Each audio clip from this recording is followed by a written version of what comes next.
¿Empezó a grabar o no? Mm, Sí, Sí, sí, ya, ahí está. Ya, bueno, continuamos entonces con la última pata que nos queda. Temas que tienen que ver con la cosmovisión en sociedades tradicionales y los voy a especificar para el mundo, ¿cómo se llama?, de cazadores-recolectores. ¿Ya? Lo primero que hay que entender es que las sociedades humanas, todas las sociedades humanas, tienen una relación entre lo sagrado y lo profano. ¿Ya? Hay una conceptualización en torno al concepto de lo sagrado que está presente en todos los grupos humanos. Por lo tanto, cuando uno habla de, sí, esto es Durkheim, pero también esto es, ¿cómo se llama? Mircea Eliade. ¿Ya? Y siempre volverá a Durkheim. ¿Se leyeron las formas elementales de la estructura religiosa? Es un texto precioso de Durkheim. ¿Ya? Bueno, y ahí se plantea un poco toda esta idea en donde el ser humano siempre ha tenido una relación con el concepto de lo religioso, entre comillas. ¿Ya? El hecho de que nosotros en la actualidad tengamos esta, como resquemor sobre las instituciones religiosas, ya el cuestionamiento y todo eso. Yo, un tiempo atrás, cuando hacía clase y empecé a hablar del tema de la religión, como que habían hasta pifias, ¿ya? Es como, ¿por qué? ¿Cachai? O sea, una cosa es la imagen que uno tiene de instituciones, y otra cosa es el concepto de lo religioso, el concepto de lo sagrado, el concepto de la religiosidad, que es un elemento distinto. Eso está presente en todas las sociedades humanas, ¿ya? Y de hecho, solo en el último tiempo, y esto lo plantea así literal, lo dice Carl Jung, ¿ya? Dice, solo en esa época, en los últimos 30, 40 años, ya ahora deben ser casi 80, 90 años, ¿ya? Casi en el último siglo, el ser humano ha pensado que puede vivir sin religión, ¿ya? En cambio, todo el resto de la humanidad considera que no, ¿ya? Ahora, ¿qué es lo que entendemos por religión? Eso también, obviamente, puede ser completamente distinto.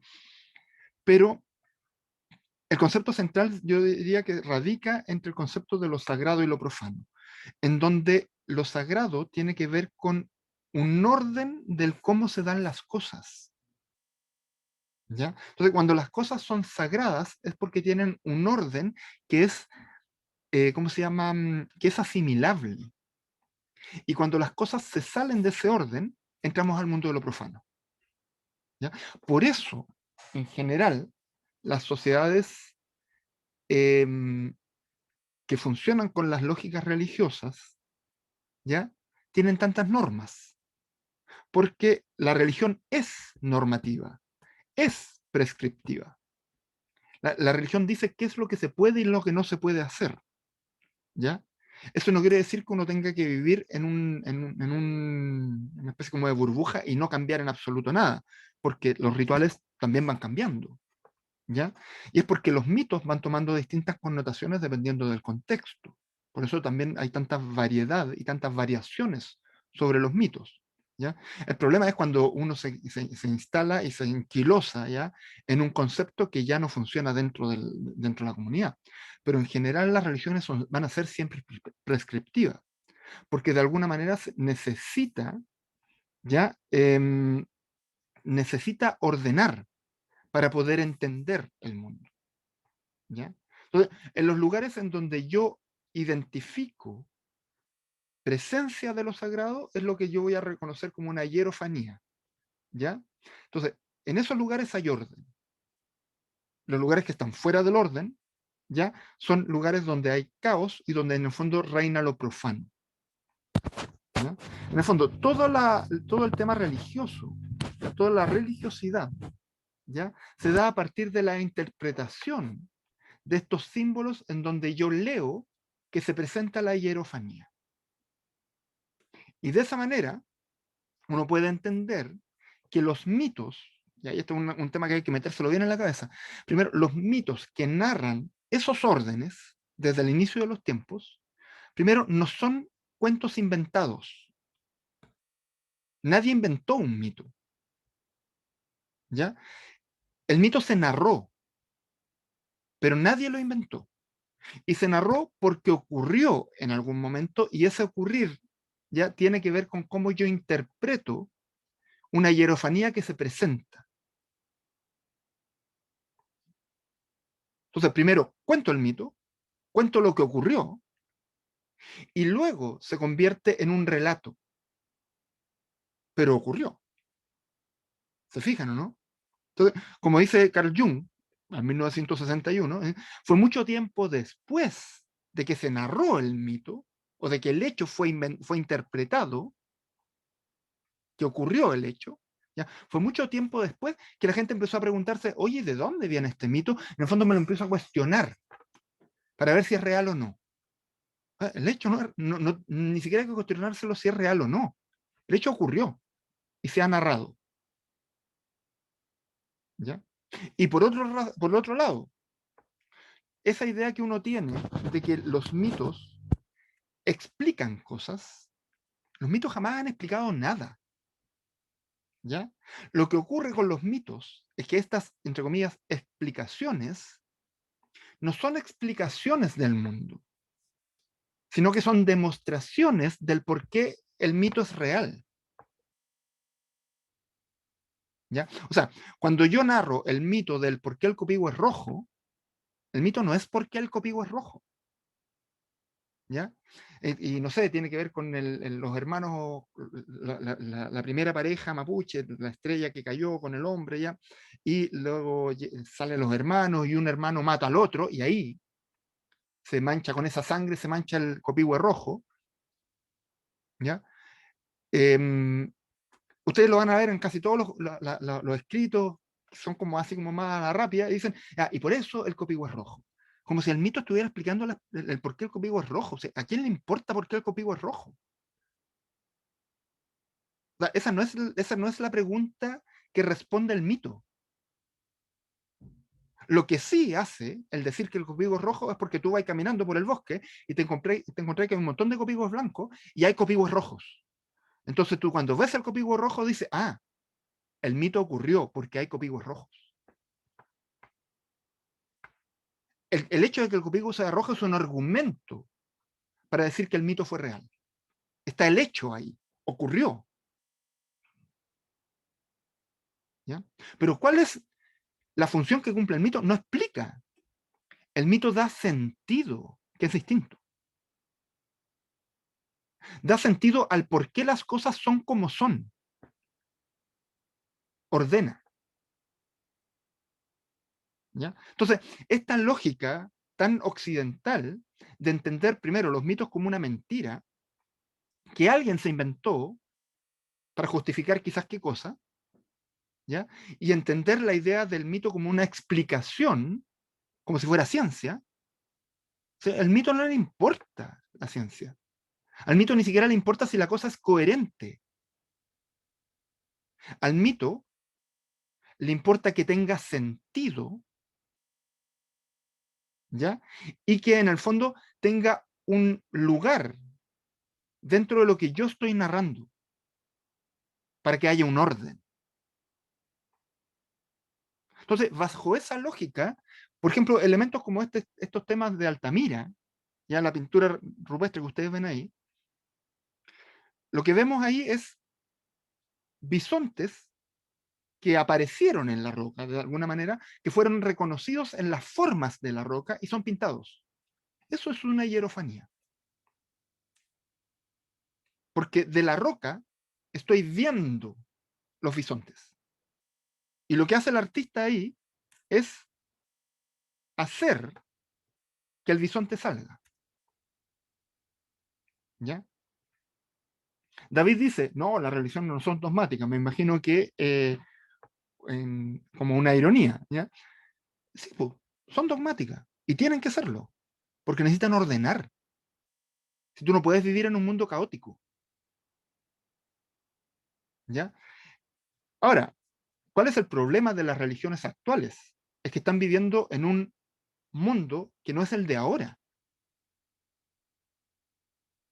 Pero a la larga, si se actualizaran en el sentido, y claro, porque como son dogmáticas, lo que pasa es que una cosa es que uno entienda el dogmatismo como una cosa inamovible en torno a la norma religiosa,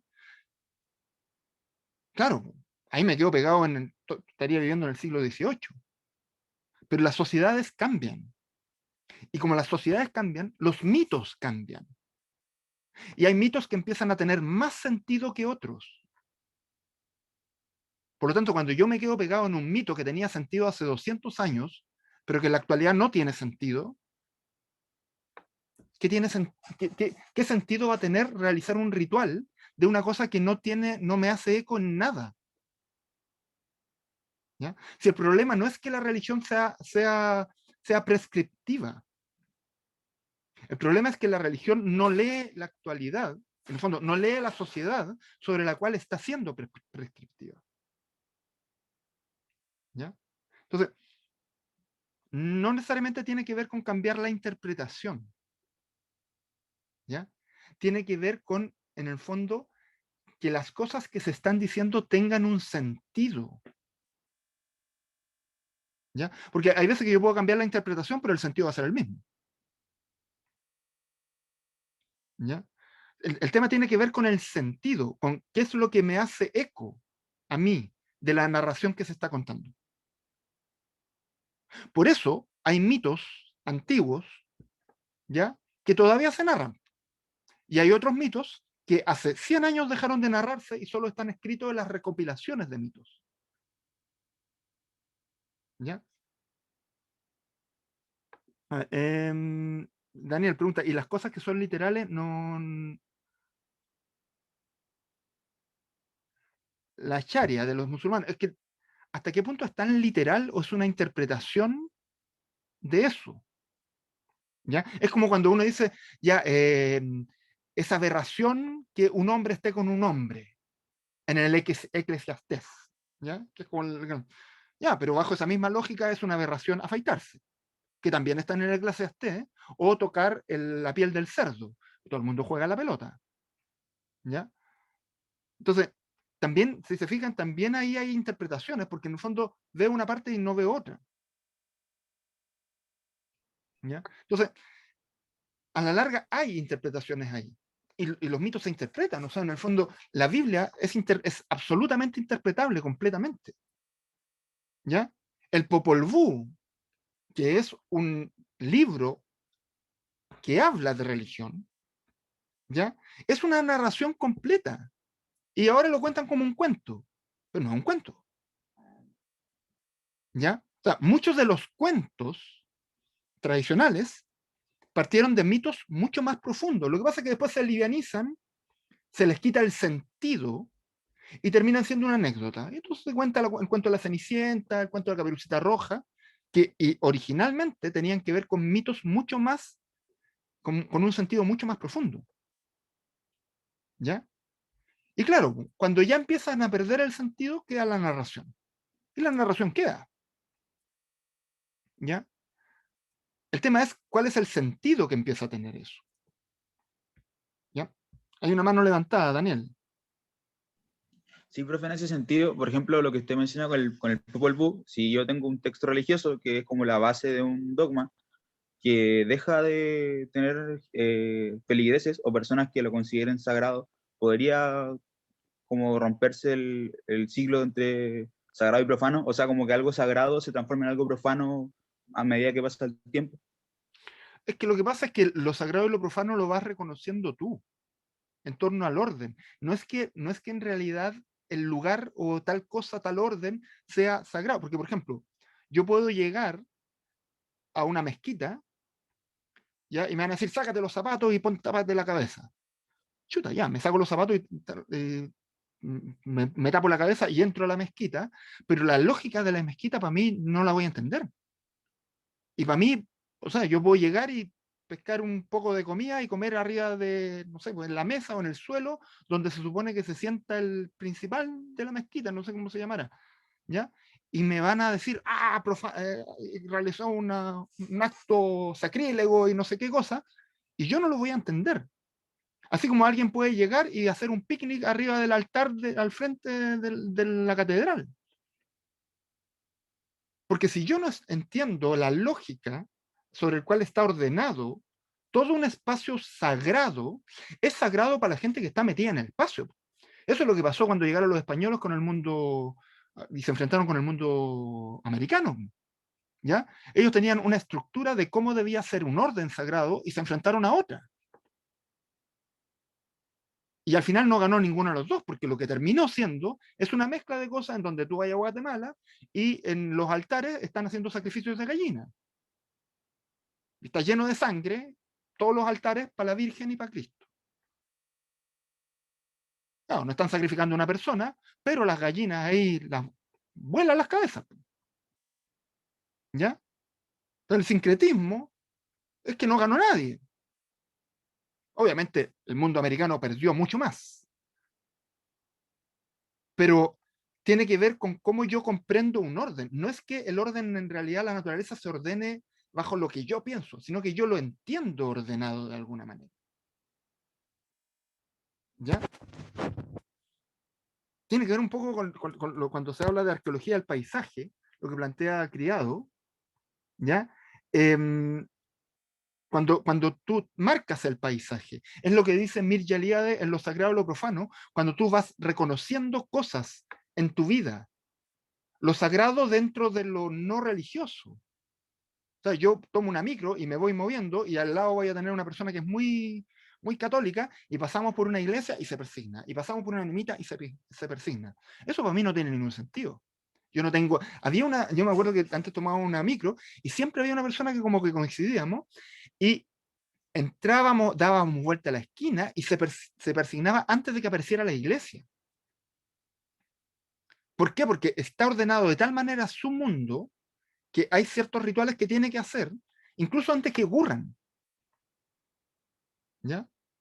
Pero no sé, yo voy caminando por ahí, voy caminando, me subo a la micro y yo digo, aquí me junté con un amigo hace mucho tiempo. Ahí me juntaba siempre con mi hermana cuando teníamos tiempo libre, nos juntábamos ahí.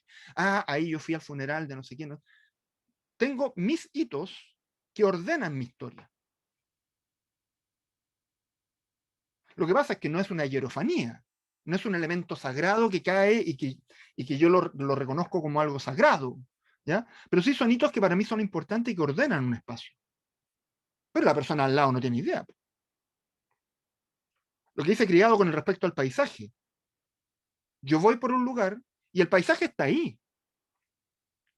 Lo que pasa es que yo puedo reconocer hitos en el paisaje que van a ordenar el mundo. ¿Ya? Entonces, una cosa es que a mí me tiren en un paisaje que yo no conozco y yo no tenga idea dónde estoy parado, a que a mí me tiren al mismo paisaje 10 años después, donde yo ya digo, mira, ahí hay una fuente, ahí hay una montaña y ahí hay no sé qué, por lo tanto la casa está allá. El paisaje no cambió, cambió mi percepción del paisaje. Y si yo le hago marcas al paisaje, ya con mayor razón lo ordeno. ¿Se entiende la idea o no? O sea, en el fondo, lo sagrado y lo profano tiene que ver con una percepción del orden. ¿Ya? Aquí voy con todo esto. ¿Ya? Que las sociedades tradicionales perciben el mundo como un espacio sagrado que es ordenado. Lo que no quiere decir que ellos todo el día estén haciendo rituales para ordenar el mundo. No, porque se comprende como un espacio sagrado. Y los rituales lo que se hace es como para cada cierto tiempo reafirmar el orden del mundo. Y entender que lo que fue sigue siendo. ¿Ya? Las sociedades tradicionales no viven imbuidas en una misa. No están todo el día haciendo misa.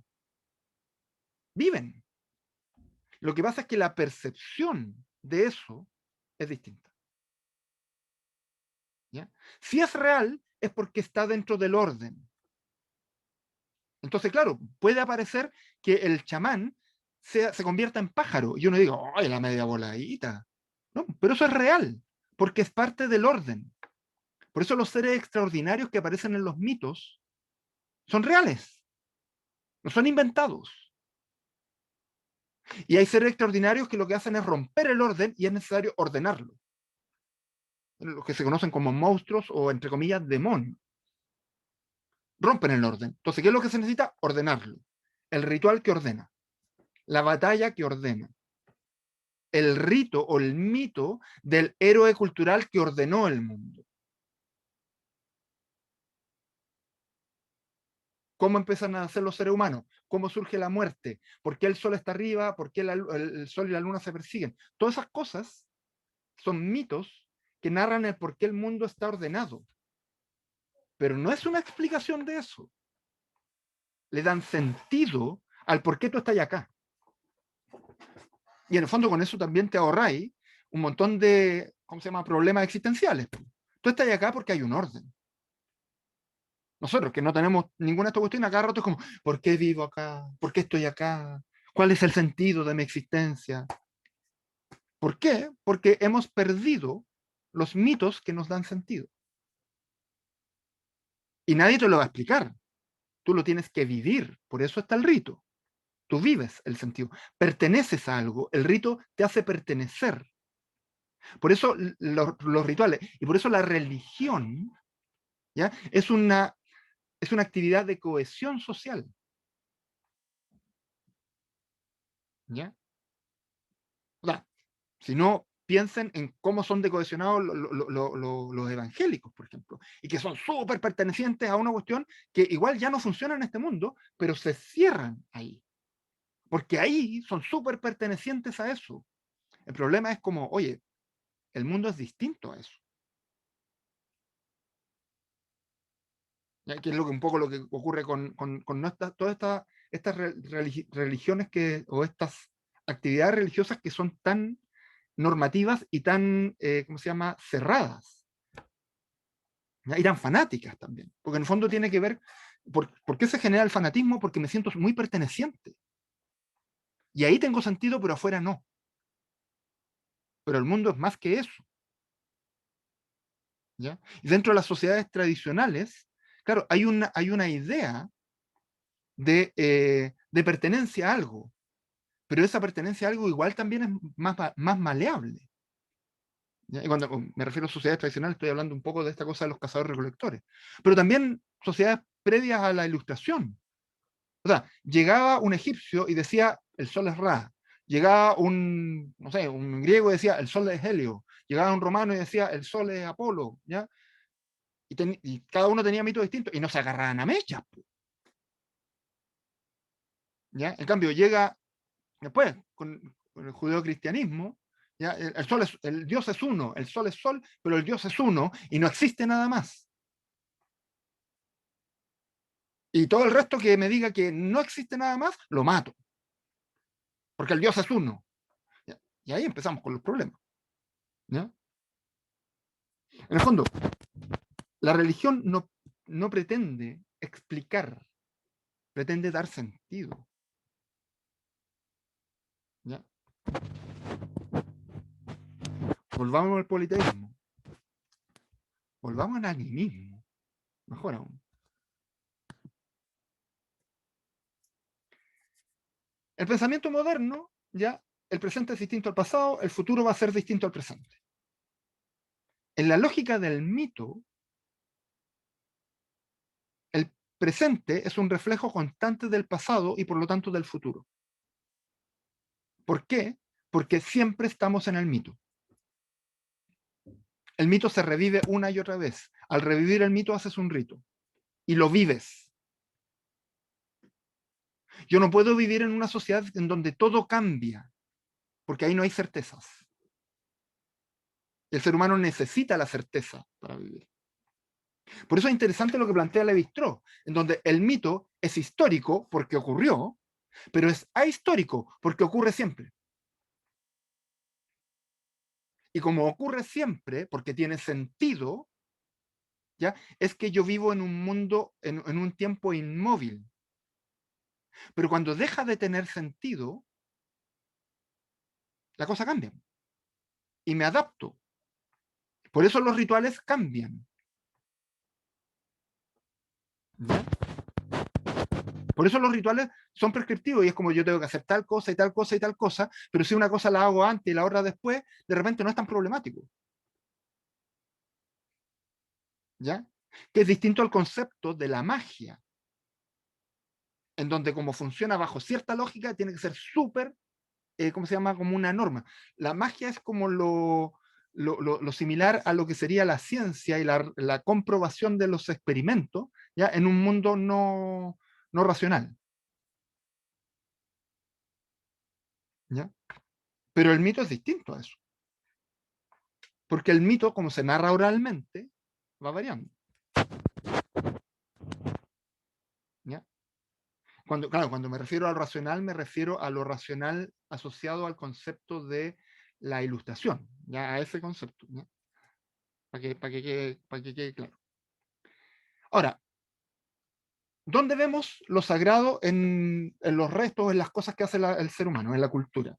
Primero, manifestaciones en donde puedo perder el contenido, pero me queda la materialidad. El arte rupestre, por ejemplo. Yo veo esta imagen, no sé si están bailando, no sé si están corriendo, no sé qué es lo que es, pero la imagen me queda. En los entierros también me encuentro el cuerpo, me encuentro la ofrenda. ¿Qué es lo que significaba cada una de esas cosas? Puedo no saberlo, puedo sospecharlo, puedo interpretarlo, pero me queda el resto, ordenado de la manera en que fue ordenado. Lo mismo con los textiles, lo mismo con la arquitectura ritual, etc. Me queda el objeto, pero pierdo el contenido. ¿Ya? Ahora tengo otras materialidades en donde tengo el objeto, ¿ya? Donde la manifestación, ¿ya? Del objeto en sí no es lo que se quería demostrar, sino que era un medio para demostrar algo. Por ejemplo, las máscaras o las pinturas corporales. Yo veo la foto, veo la máscara, pero esa máscara se movía de cierta manera, hablaba de cierta manera, tenía un ritmo. Ya, si me encuentro con un instrumento musical, yo puedo, mira, suena así, pero la música no la voy a tener. ¿Ya? O sea, yo puedo tomar una flauta que es lo que hace una persona en un documental. Toma una flauta de hueso de hace como 15.000 años y se pone a tocar el himno de los gringos. ¿Ya? Sé cómo suena, tiene la misma escala pentatónica, pero yo no sé qué música tocaba. Entonces, la intención de lo que yo quería hacer la pierdo, pero me queda el objeto. Y por último, hay otras en donde todo desaparece. Por ejemplo, las pinturas corporales. ¿Qué me queda cuando se desintegra el cuerpo? Una oración. Si es verbal y nadie la escribió, se me pierde. Los cantos, las danzas, el movimiento en sí, se pierde. Pero yo no puedo decir que no existía. ¿Se fijan o no? Ahora, interesante porque todo lo que estoy hablando tiene que ver con el arte. Es porque el arte surge de la relación con lo sagrado. Necesito comunicarme. Necesito expresar algo.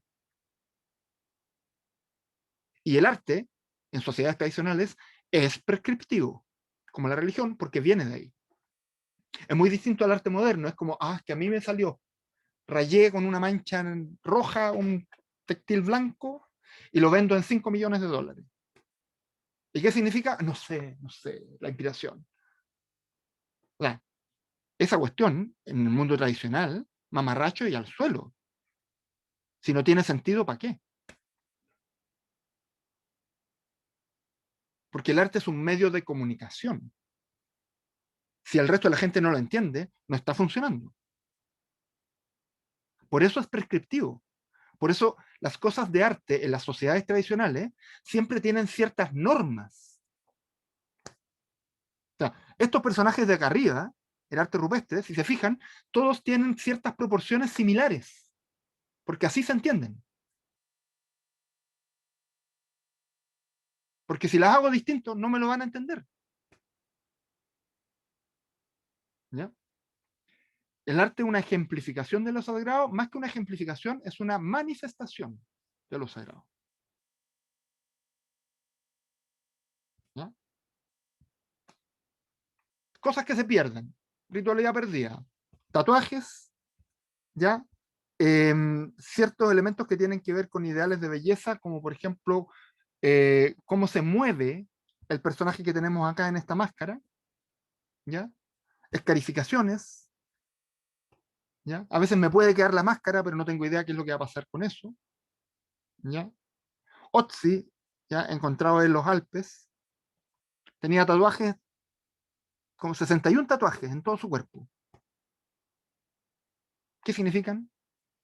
No sabemos, ¿ya? Y sabemos que tenía tatuaje básicamente porque encontramos el cuerpo momificado, pero si hubiéramos encontrado el puro esqueleto, la perdemos completamente.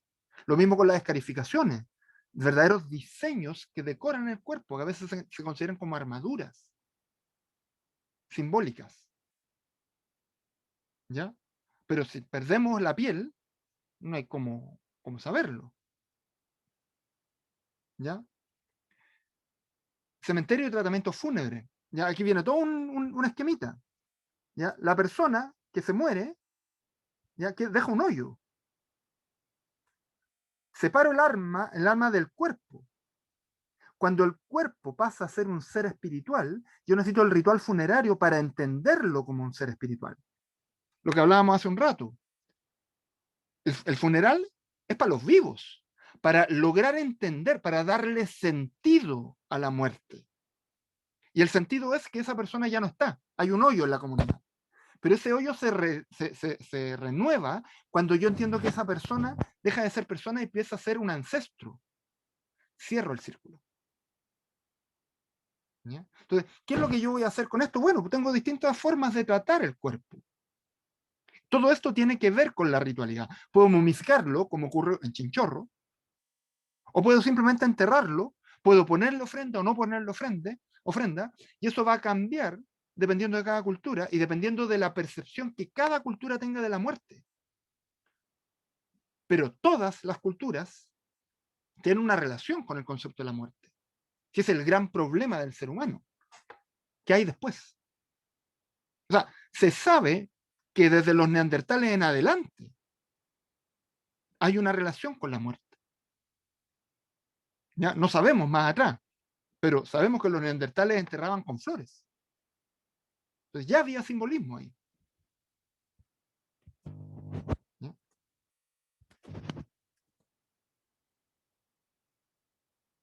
El arte rupestre. Aquí tenemos contextos que son claramente rituales, que están expresados. Su intención fue hacer esta figura y de esta manera, pero el problema es que no sabemos qué es lo que significan.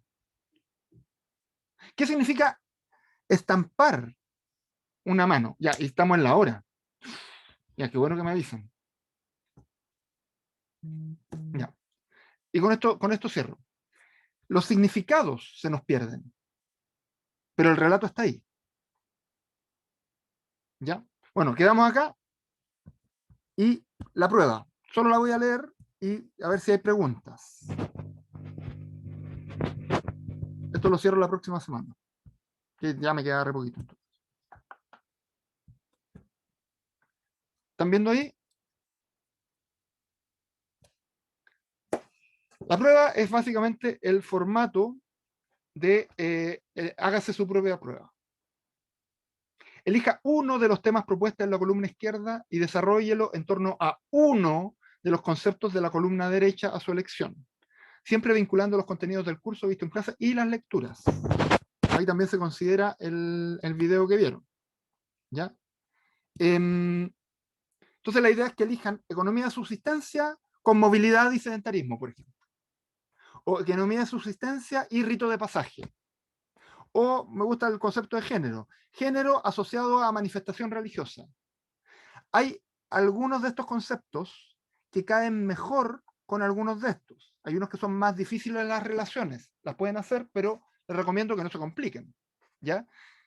Vean los temas y busquen cuál es el que les resulta más sencillo de desarrollar y desarrollenlo. En una página. Así que vayan directo al grano. ¿Ya? Una pequeña introducción en donde me dicen el tema y el concepto. Vamos a ver la sociedad igualitaria, el concepto de sociedad igualitaria asociado a los ritos de pasaje. Ya al tiro se me ocurre cómo puedo conectarlo. O vamos a ver ¿cómo se llama? El concepto de género asociado a las estrategias y tecnologías de la economía y las sociedades cazador-recolector. ¿Ya? Interlineado simple. ¿Ya? La idea es que en una página digan los conceptos elegidos, el tema y el concepto, presenten su reflexión y la ejemplifiquen con los temas de las clases y de la lectura. Y luego hacia el final cierren con una conclusión. ¿Ya? ¿A qué se refiere con simple? Es uno, no, ahí me perdí. ¿Ya? ¿Cuándo se entrega? El 10 de septiembre. Ah, el interlineado simple, sí, creo que es uno. Sí, porque el 1,5 ya es interlineado 1,5, creo que. El 10 de septiembre, esa semana, se entrega. ¿Ya? Si lo tienen antes, lo entregan antes. ¿Ya? Pero yo el 10 voy a bajar los conceptos. Y creo que ya tengo abierto la entrega. Creo que hay plazo, así por si se demora, no tienen un problema con el computador, lo que sea, hasta el domingo. ¿Ya? Eso. Tienen que poner una bibliografía. La bibliografía puede estar en una segunda página.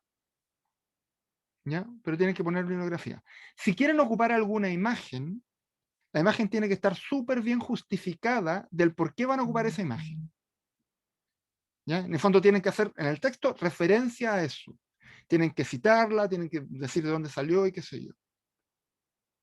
Y tienen que, obviamente, ocuparla dentro del texto. ¿Ya? Y ahí se pueden extender un poquito más una página y media porque están ocupando una imagen. Pero si no están ocupando imagen, una página. Eso. Yo agradezco mucho la concisión. Abajo está qué es lo que se está considerando para evaluar. Un punto que en el fondo sea legible, que haya buena ortografía, que se ciñan a la pauta. Que haya un hilo conductor, que en el fondo que haya coherencia en todo lo que están hablando y que no salgan las ideas de debajo de la manga. ¿Ya? Eso también es un punto. Que esté bien argumentado, que hayan buenos datos, que estén ocupando textos.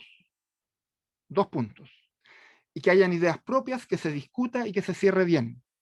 Que en el fondo que cuando yo termine de leer el trabajo, diga, esto es lo que me quiso decir. 2 puntos. Y que eso que me quiso decir sea correcto, que no estén inventando una cosa nueva. ¿Se entiende? ¿Se entiende la prueba? ¿No? ¿Sí? Sí, profe. Ya. Eso. Eh, lamento que no hayamos podido hacer el focus group. Vamos a tratar de acomodar un focus group en algún otro momento. Pero agradezco mucho que hayan visto el video y los que lo han visto se habrán dado cuenta que valía la pena verlo. Buen video. ¿Ya? Entretenido y todo. Así que esa es la idea. ¿Ya? Para la próxima semana, si pueden, les tengo otra tarea de video. ¿Ya? Y si no, de esta la otra, empiecen ya a echarle una miradita a La Cueva de los Sueños Olvidados, que es un documental. Ese dura un poquito más, como casi 2 horas. Para mi gusto, es la mejor película que se ha hecho en el mundo alguna vez. ¿Ya? Es una película preciosa. Javier, tiene una pregunta, dígame. Lecturas para la próxima clase están en el cronograma. ¿Ya? Así que ahí la pueden ver. No me acuerdo exactamente porque ya la próxima clase ya empezamos con un poco de historia de cazadores en el viejo mundo, hominización, nos metemos un poco en el tema de Pleistoceno y arte en el Pleistoceno. ¿Ya? Entonces, ese documental también está en el cronograma. Sí, está el link. Está en el link en el cronograma y así que ahí lo pueden encontrar. ¿Ya? Eso. Así que ahí vamos cerrando. ¿Qué pasa? ¿Qué pasa, Javier? Cuéntame.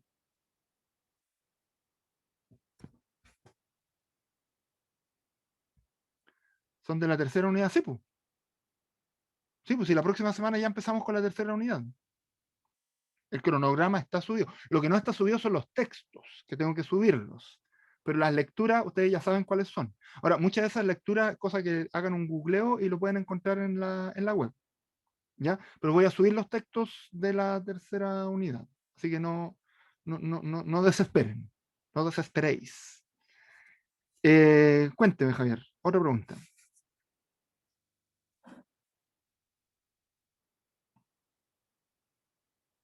Dígame.